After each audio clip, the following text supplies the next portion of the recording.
2 weeks ago, Red Bull's season looked finished. At least, that is what everyone thought. Max Verstappen was halfway out the door, the upgrades were late, and the car was carrying too much weight to get near the front. The team boss kept talking about small steps forward while his driver was being linked to Mercedes. Then comes the Austrian Grand Prix, a crash in qualifying, a start from 5th, and a drive to second that lands 1.6 seconds off the win. But the result is not even the real story. Buried in his contract is a clause that could let him walk away this summer, and the car that was supposed to push him out the door just became the only argument Red Bull has left to keep him. So the question stops being whether Verstappen leaves. It becomes whether one afternoon in Austria is enough to make him stay. How does a team that has spent most of the year apologizing for its car suddenly build the fastest Red Bull anyone has seen in months? And how does one second-place finish reach all the way into a contract fight that has been hanging over the sport since the spring? Start with the clause, because everything at the Red Bull ring runs through it. Verstappen is tied to Red Bull on paper for 2 more seasons after this one. The catch is a performance break written into that deal. If he is sitting outside the top 2 of the championship when the summer break arrives, he is free to leave.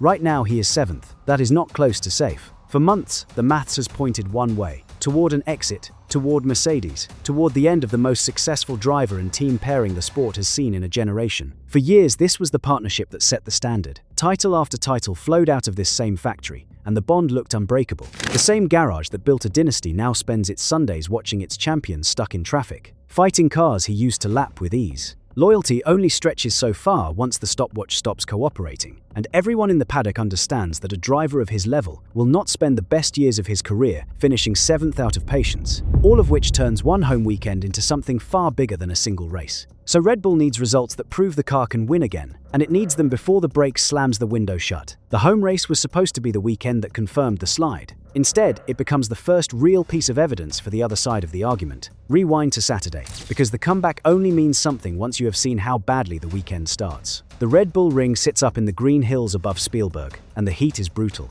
The air pushes past 34 degrees. The track surface hotter still, hot enough that the sport orders every team to fit driver cooling systems under a heat hazard rule. Verstappen has already had one scare, scraping out of the second part of qualifying by 0.04 of a second, close enough that Pierre Gasly is knocked out in 11th by almost nothing. That is only the first warning. Then comes the final run in the top 10 shootout. Verstappen carries the speed up the hill toward the penultimate corner, the fast left near the top of the lap, and the rear of the car simply lets go. He says afterwards that the instant he turns the wheel, it snaps, and the car is not even controllable anymore. The Red Bull spears across the gravel and slams into the barriers. Front wing wrecked, session over, and the driver climbing out shaken but completely unhurt. His lap time still stands, but he has nothing left to improve it, and the cars still running behind him are about to decide where he starts. And the crash itself is not even the part that has the paddock arguing. The yellow flags from Verstappen's wreck change the entire top of the grid. George Russell is on track at that exact moment, improving his lap through the yellow zone. He lifts only slightly, insisting later that he came off the throttle where he had to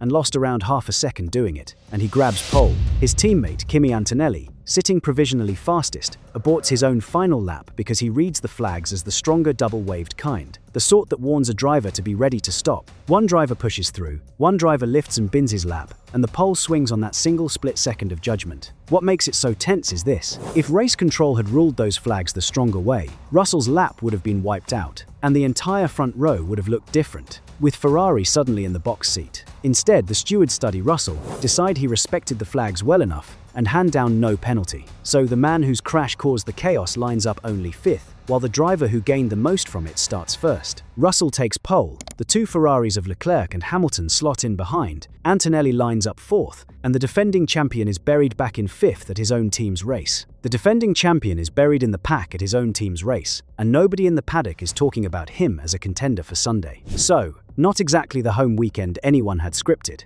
Overnight, the mechanics strip the damage off the car and rebuild the front end, and the driver who threw it into the wall turns up on Sunday with nothing left to lose. Starting 5th at a circuit this hard to overtake on, with the title contenders all ahead of him, the sensible expectation is damage limitation. A point or two, a quiet afternoon, move on to the next one. Verstappen has other ideas entirely, and the reason is bolted to the back of his car. Now go back to the thing that actually changes the story. Forget the luck and forget the weather for a second. The reason Sunday looks nothing like Saturday is sitting in the Red Bull garage. And it is the work of a group of engineers who have spent the off weeks chasing a single number: For months, they have known exactly what is wrong with this car. At their home race, they finally do something about it. Red Bull brings its second big upgrade of the season to Austria, and it is a serious one. 7 new parts spread across the body of the RB22, fresh bodywork to cool the car better, a reworked floor to clean up the air underneath, a new rear end and rear wing to claw back downforce, but the parts themselves are not the point. The enemy they are all aimed at is the thing that has haunted this car since the opening race of the year: weight. The RB22 starts the season around 12 kilograms over the minimum weight every car has to meet. And on a Formula 1 car that is an enormous handicap,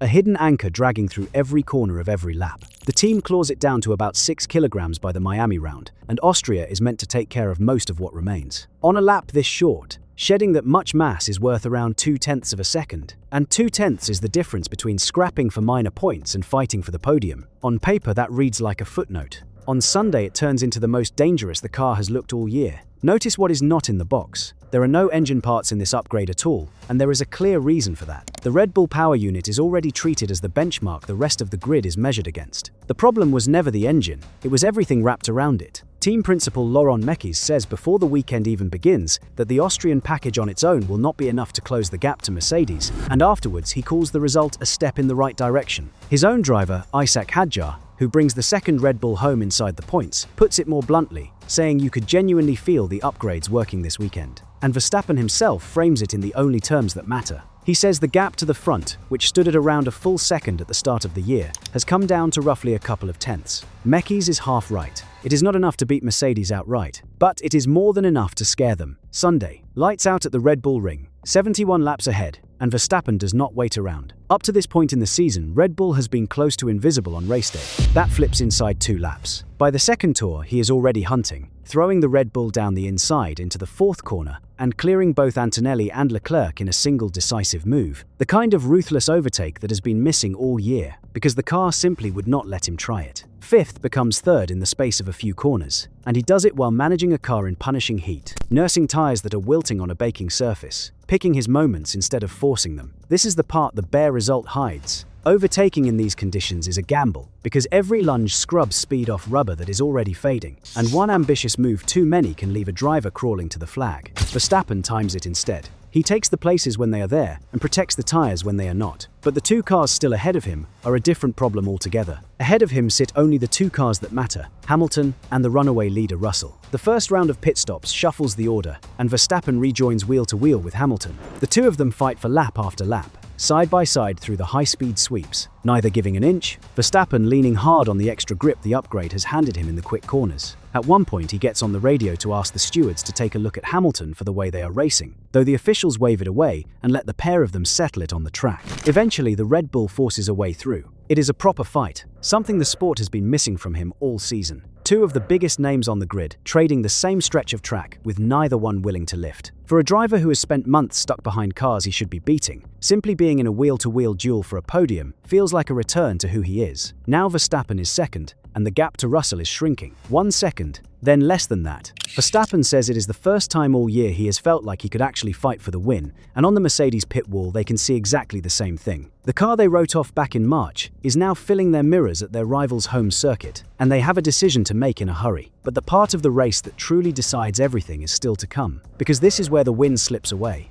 and it has almost nothing to do with pace. Verstappen is closing on Russell, and the only card he has left is the undercut, the move where a driver dives into the pits before the leader, bolts on fresh tyres, and uses the speed of new rubber to jump ahead while the other car is still out on worn ones. Mercedes sees it coming a mile off. They pull Russell in at the end of lap 43, before Verstappen ever gets the chance to try it, and the clean air does precisely what they want. Russell rebuilds his lead in a handful of laps. Red Bull leaves Verstappen out longer, gambling on a different answer that never arrives, and when he finally does stop, he rejoins around 10 seconds adrift, with too little of the race left to claw it back. The rear of his car has started to feel off in the closing stint, and a sliver of that early sharpness is gone, so he settles for second, crossing the line 1.6 seconds behind Russell, and holding off a recovering Antonelli for the place by less than 0.4 of a second. The fans vote him driver of the day anyway. A man who put it in the wall on Saturday is the most impressive driver on the road on Sunday, and the strategy duel that beats him is the kind you only lose once you are finally fast enough to be in it.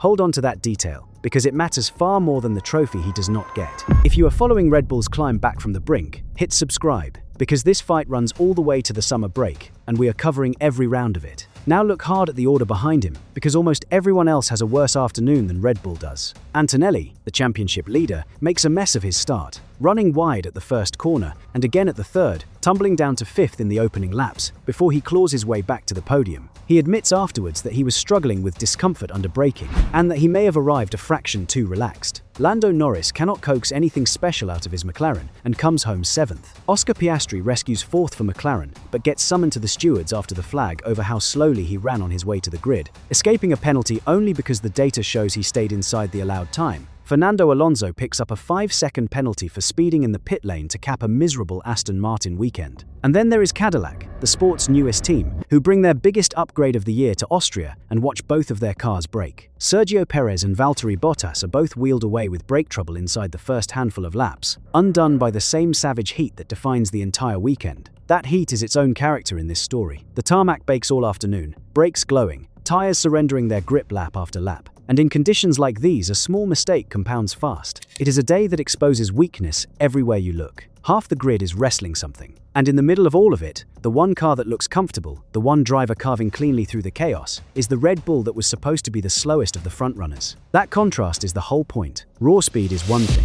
Looking after a difficult car in savage heat while still pushing hard is another. And it is exactly the skill that has always set Verstappen apart. Here is why second place lands so much harder than the timing screen suggests. The race calls it Red Bull's most competitive Sunday of the whole season so far. Formula One's own writers call it simply the team's best result of the year. But the line that truly matters is the one about leverage. The sharpest analysis to come out of the weekend points out that the Red Bull is suddenly close to the front again, and that closeness hands the team something it has been desperate for, a pull factor, a reason for Verstappen to stay. Think about the timing of it all. Only weeks earlier, his manager Raymond Vermeulen confirms in public, for the very first time, exactly how the exit clause works. Verstappen can walk if he is not in the top 2 when the break arrives, which leaves him until roughly the autumn to make his call. Vermeulen says the family genuinely wants to move forward with Red Bull and would love to see Max finish his career there, but that he must always have the chance to win. That last part is the entire game. The clause is not about money, and it is not about loyalty. It is about whether the car is good enough. Full stop. For half a season, the honest answer has been no,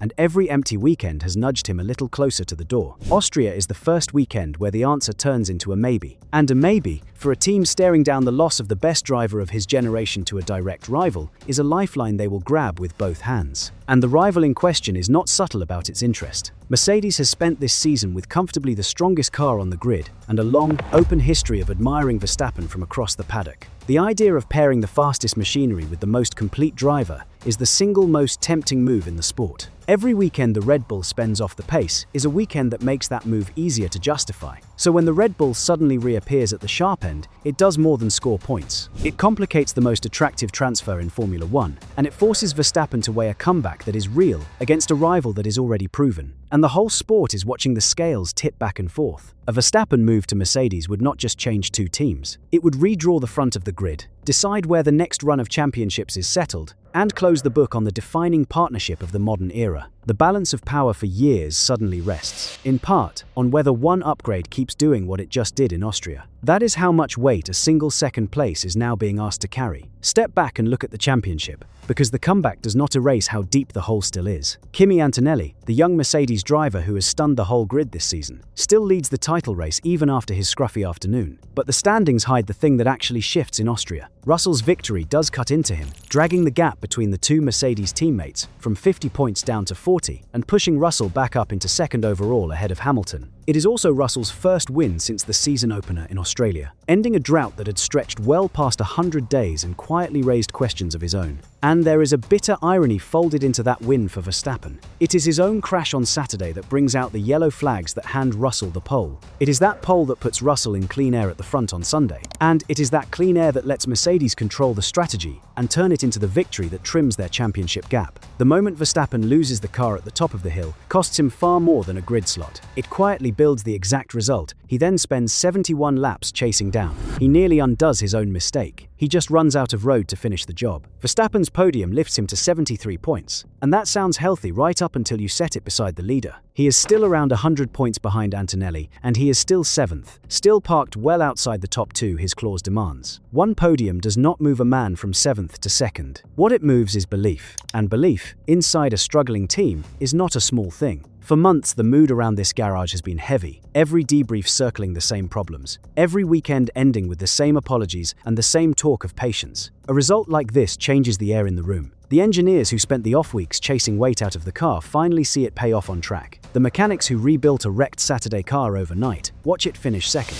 The driver who has spent half a year being asked when he is leaving spends a Sunday afternoon reminding everyone why they want him to stay. Ferrari, meanwhile, has the sort of day that makes Red Bull's recovery look even larger by comparison. Even with a fresh engine upgrade of their own, Hamilton can only manage 5th, finishing the best part of half a minute behind the winner and flatly calling it a reality check, while Leclerc trails home 8th, a long way further back still. The team that was supposed to be Red Bull's main rival goes backwards on the very afternoon Red Bull charges forward, and every weekend like this one drags the same unanswered question back into view. Mercedes still leads the constructors' standings by the better part of 100 points, and the real scrap behind them, for 3rd and 4th, is now a straight fight between McLaren and a suddenly resurgent Red Bull. For one Sunday, the natural order of the entire season tips on its head, and the car everyone had buried is the one carving through the field. So where does all of this leave the single most important decision in the sport? Verstappen is still 7th, the clause is still live, the summer break is still coming, and on the cold maths alone, the door to Mercedes is still wide open. Nothing about 1 second place closes it. But the question was never really about a single result. The real question is whether Red Bull can show Verstappen a car that wins races often enough, and soon enough, to make leaving feel like the mistake rather than the escape. For months, they could not even put him on the podium. In the hills above Spielberg, for the first time all year, they put him within touching distance of a win he arguably should have had. The car that was built to lose him just handed them a reason to believe they can still keep him. Now they have a small handful of weekends before the break to prove it was not a fluke. Every one of those races now doubles as an audition.